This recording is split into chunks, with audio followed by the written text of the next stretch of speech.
Welcome back to Talkers on the Wall. Today we are covering the season and confirmed series finale of Euphoria. Of course, I got Schmidt here with me today. Yup. You know, I'm just going to go out and say it. This is probably, it's not, I don't think it's crazy to say this is probably the best episode of the season. Yes, I would say it's definitely the best. I would give this like a solid, good episode of television. Yes. It's probably honestly, as like a series, it doesn't it wraps up a couple things. But off rip, I'm thinking like a 7.5 on this. Yeah, I was gonna give it like a 7.3. But I kind of agree with you. It is as a season finale would be like way better. Yeah. It being the series finale. Honestly, kind of atrocious. Yeah, no, that's really bad. It's almost to the point where it's not an ending. Yeah, it ends Rue's story's done, and obviously Nate's story is done. Yeah. But I feel like there's so much more that Cassie and Maddie could be doing. Yeah. So much and then you have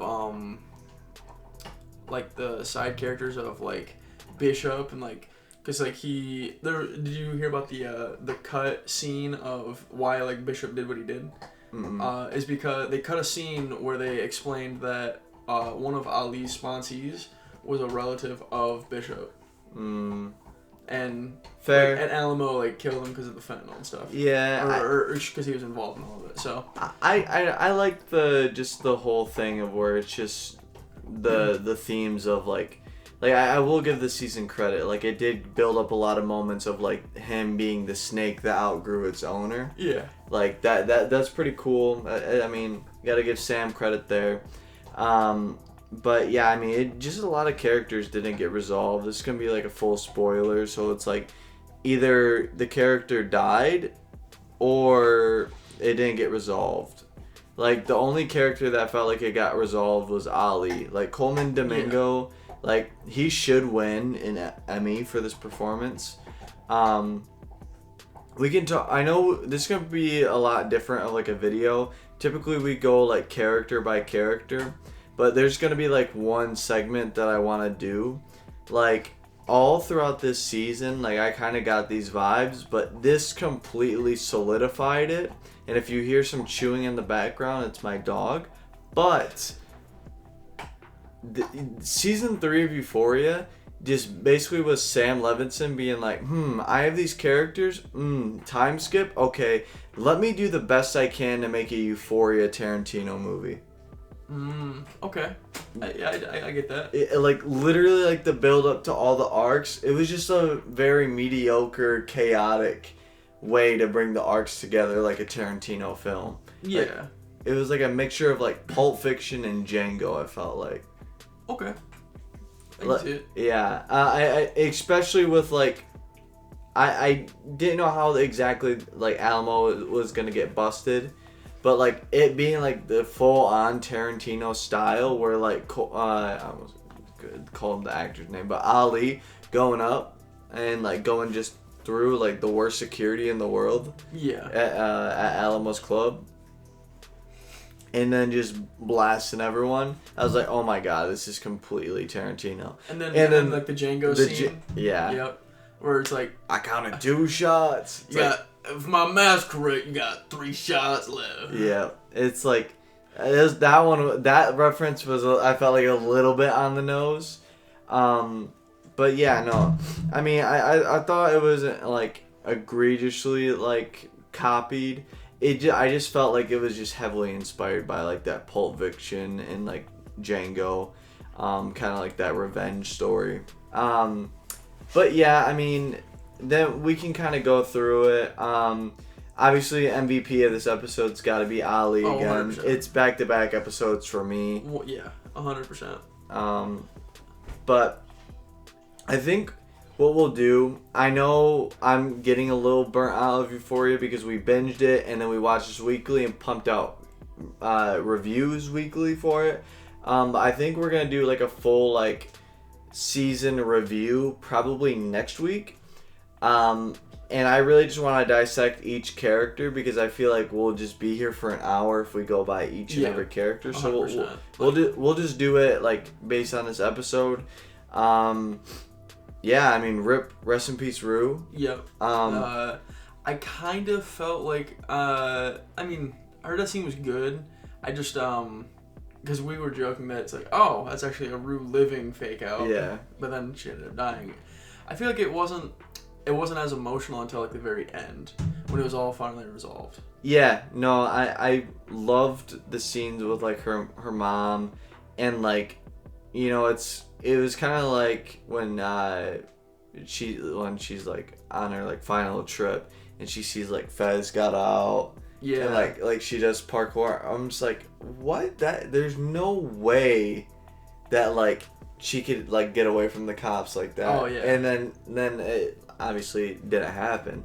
But like that scene where her and Fez are together in the field, that was really breathtaking. Ollie's relationship with Rue is just obviously incredible and one of the best parts of the show. Like if you watch it front to back, like those scenes crush it every time. And if it makes you think if like Euphoria was a little bit more focused, it could keep doing that while keeping its toxic reality TV vibes. Mm-hmm.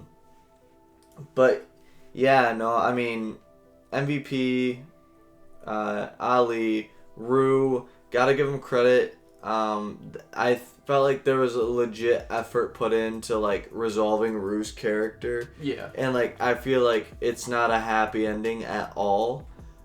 But it's like her fight is finally done. Like she was through the ringer this year, or this season, and basically since we meet the Rue character in season 1, and now she's in a better place. But yeah, what would you think of the Rue death? Did you feel like it was earned? Yeah. I think it was done really well, but I also think it was needed in the sense that like Zendaya was done with the show, but obviously they're just gonna end the show. Yeah.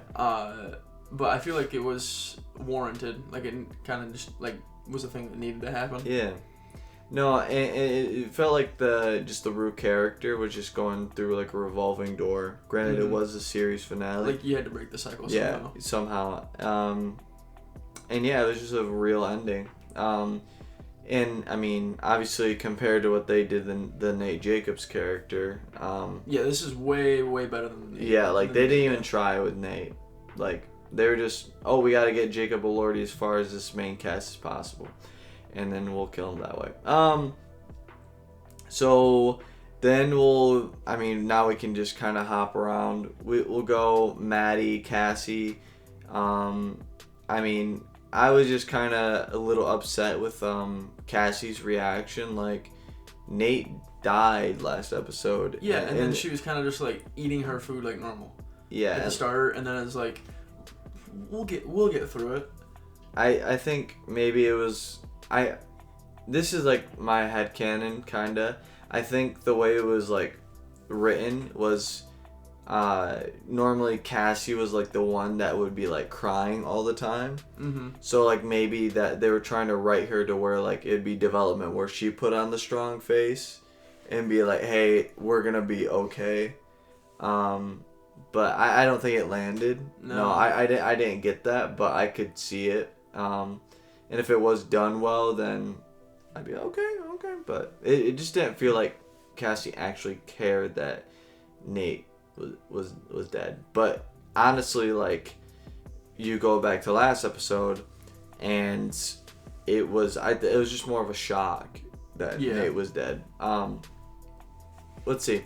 So yeah, I mean the Cassie thing. And then I mean Maddie was kind of like these last couple episodes. She's kind of just been falling into like a really submissive role, which is not what I wanted for her character. Yeah, no, it would have been cool to, like, you know, her scenes with like Alamo. Granted, she's now like she was in crazy debt, but like even being in debt, like she still like had a like what Alamo wanted, and that was herself. Yeah. So like maybe like she plays her hand a little bit and be like, well, hey, you know, buy me a house first, or something, you know, like just be like some like Maddie Perez shit, because like, you know, even with as an abuse victim, sometimes with Nate, like she was still smacking the shit around with him. Granted, they were in high school at that time. Right. And then Lex. Didn't see her this episode, right? No, Lex was in. She was talking. They're trying to get Maddie and Cassie were trying to talk to Lexi about getting her to be a storyteller about something. Okay. I'm not sure exactly what it was, but yeah, no, really did nothing. Like, Lex did nothing this season. Respectfully, I mean, she got screen time. You know who did less? Jules. Like, honestly, just shouldn't even brought her back. No. Just should have left her, like, gone on the You did the same thing with Kat. Yeah. Like, hey, LeBron, we're good. Ben Simmons is here. Now, Alamo's here. No, it was just insane. Like, I just felt like that they introduced a bunch of new characters and didn't know how to write old characters in. Yeah. And the shitty part about having all the old characters that you like know is you want to see more of them, and then they're just like none of their stuff gets resolved that you end up starting, and they're just left to be sidelines. So it's like we don't know what's going on with Jules' relationship. We don't know what's going on with Lexi's job. We don't know what Cassie and Maddie are gonna be doing now that they're all debt free completely. Yeah. And Euphoria was one of those shows, like, if you watch or like even see our weekly reviews, I mean, it's like nothing that's been like out of the water, but they've been like kind of like consistent, like mid to good episodes. I think what we're so enthralled was with season 1 and season 2, how like interesting these characters are, and like granted, like there was really no plot besides like the Rue stuff. It was just fun slice of life, like messy, a drama that just pulled you in every episode. And I mean, I'm invested. I mean, we wouldn't be disappointed if we weren't invested. Right. So I mean, yeah, I that's why I was like, are we sure we want to do a series finale? I know we don't have Nate or Rue, but we still have plenty of characters to go off of. Like, I don't know, just disappointed, but we can do that more so in our full season review. Let's see. From there you have like the Faye and Wayne, who just got off scot-free. Yep, getting off scot-free. Just basically robbed a family for their car at the very end. You see. Yep. Lori killed herself. Yeah. Alamo got capped. Yeah. So I mean, they killed off like the major drug players. Which I felt like that needed to happen. So sure. And I felt like Lori ending it, like, I felt like that was in character. Like. Yeah. She was like, I can't go to prison, and she probably wouldn't have done very good in prison. Yeah. Let's see. What else? Yeah, no, I mean, I think that's about all the characters. About all the characters. Well, yeah. I gave 7.5. You gave it 7.3. Yeah, 7.3. I'll propose a question. Would you want to see a season 4 if they were to ever do it? Oh yeah. Yeah. Yeah, I would. Like, who would you want to take over as like the main role, or would you want a new main role? Like a brand new character? No, definitely not a brand new character.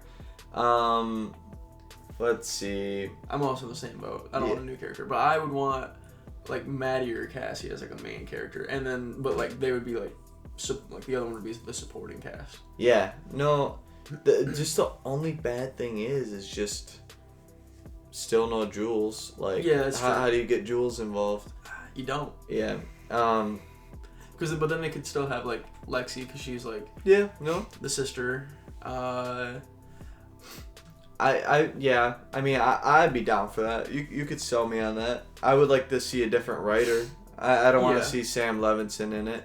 I would say to bring back the Euphoria, like getting them into show business, because it was so hinted at. Right.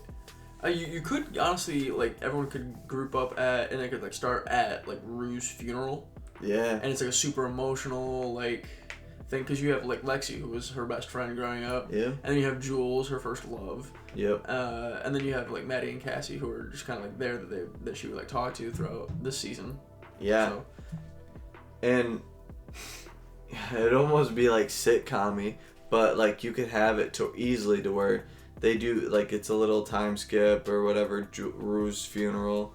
Then you have Jules be like, hey, like I became distant ever since Rue died and my sugar daddy dumped me, and like they all move in, and then it's like the Golden Girls, but. Yeah. Well, then you gotta figure, and then you could figure out what you're gonna do with like Faye and Wayne. Like, I guess Faye and Wayne could be like the new like drug people, and then that would be like the start of that. But I mean, I'm just done with. I'm done. I'm done with like the Breaking Bad type. Yeah, stuff. I just need I just want to see the drama, messy. Yeah, get into show business. How are we gonna get these girls in the show business? Yeah, like a show business, like drama. Yeah. You want to know what show business is really like? And you have like Maddie being like the manager of like Jules and Cassie or something like that type of deal. Yeah. Mm-hmm. Would be pretty cool. Hire us. Yeah. True. I would love to write Euphoria. That would be pretty cool. Let's see. There was they just kept very weird shots of that one like Texas daughter. Like they panned the camera on her quite a bit. Yeah. And I don't know what that was for. Like what could that be? Like especially since it's a series finale and they shot it to be the series finale.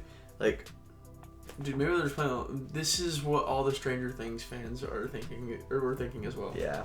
Dude, there's gonna be another episode. Yeah, no, I could see it though. That'd be so crazy. I could see it. But yeah, no, we'll do a full season review probably next week, and then we might do a short version of it, and then do another Euphoria and be like, what could be next. And we could go more into depth and just kind of get points of like plot points that we want.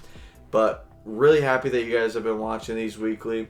I know these have kind of been inconsistent videos, but absolutely love the people that have just been tuning in and subbing. We'll probably be doing a lot of Game of Thrones, a lot of HBO stuff. And there's never really a shortage of things that we'll talk about. Honestly, too, we might do a Love Island, but who knows? All right. Y'all have a good one. Thank you for joining the series. See ya.